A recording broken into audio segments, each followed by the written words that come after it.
Argentina, Brazil বা অন্যান্য football টিমকে সমর্থন করা, ক্রিকেট, ফুটবল ম্যাচ দেখা এগুলো জায়েজ নয়। এর অনেকগুলো কারণ রয়েছে। প্রথমত, খেলাধুলায় মগ্ন থাকা মুনাফিকদের স্বভাব। পবিত্র কোরআনে আল্লাহ তাআলা মুনাফিকদের কথা বর্ণনা করতে গিয়ে বলেছেন, ইন্নামা কুন্না নাখুদু ওয়া নালআবু। দ্বিতীয়ত, রোনালদো, মেসি, নেইমার এরা সবাই হলো অমুসলিম। তাদেরকে সমর্থন করার অর্থ হলো কোনো অমুসলিমকে বন্ধু হিসেবে গ্রহণ করা। অথচ আল্লাহ তাআলা পবিত্র কোরআনের মাঝে বলেছেন, ইয়া আইয়ুহাল্লাযীনা আমানু লা তাত্তাখিযু বিতানাতাম মিন দুনিকুম, হে মুমিনগণ, তোমরা কাফেরদেরকে অন্তরঙ্গ বন্ধু হিসেবে গ্রহণ করো না। তৃতীয়ত, এই সকল ম্যাচে অধিকাংশ সময় জুয়া এবং অন্যান্য হারাম বিষয় সম্পৃক্ত থাকে। তাছাড়া এই ধরনের খেলোয়াড়দের আয় অধিকাংশই হারাম।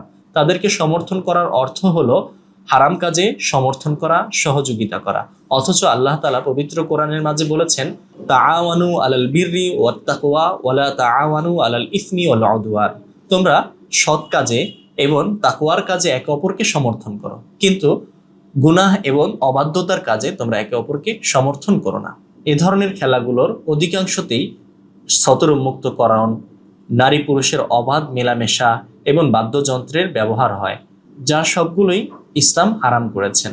চতুর্থ, এসব ম্যাচে সতর উন্মুক্তকরণ, বেপর্দা, অশ্লীলতা, নারী পুরুষের অবাধ মেলামেশা এবং বাদ্যযন্ত্রের ব্যবহার হয়, যার সবই ইসলামে হারাম এবং নিষিদ্ধ। পঞ্চম বিষয় হলো, এই সকল খেলাধুলায় মগ্ন থাকা মূল্যবান সময়কে নষ্ট করা হয়। একজন মুমিন মুসলমানের এই সকল অনর্থক কাজে সময় নষ্ট করা উচিত নয়। পবিত্র হাদিসে আল্লাহ রসুল বলেছেন, মিন হুসনি ইসলামিল মারই তরকুহু মা লা ইয়ানিহি, অনর্থক কাজ থেকে বিরত থাকা মুসলমানের বৈশিষ্ট্য। প্রিয় দর্শক শ্রোতা, কেউ যদি আপনার পিতামাতার স্বীকৃতি না দেয়, তাহলে কি আপনি তাকে বন্ধু হিসেবে গ্রহণ করবেন? তাকে কি আপনি সমর্থন করবেন? তাকে কি আপনি অনুসরণ করবেন? কখনোই না। তো যে ব্যক্তি আল্লাহ তাআলাকে স্বীকৃতি দেয় না, আল্লাহকে আল্লাহ বলে মানে না, এই ধরনের কাফের, মুশরিক, তাদেরকে আমরা কিভাবে সমর্থন দেই, কিভাবে তাদের অনুসরণ করি? রাসূল করিম সাল্লাল্লাহু আলাইহি ওয়াসাল্লাম তো বলেছেন, মান আহাব্বা বিকওমিন ফাহুয়া মিনহুম। যে ব্যক্তি কাউকে ভালোবাসবে, কিয়ামতের দিন সে তারই সাথে হাসর নাসর হবে।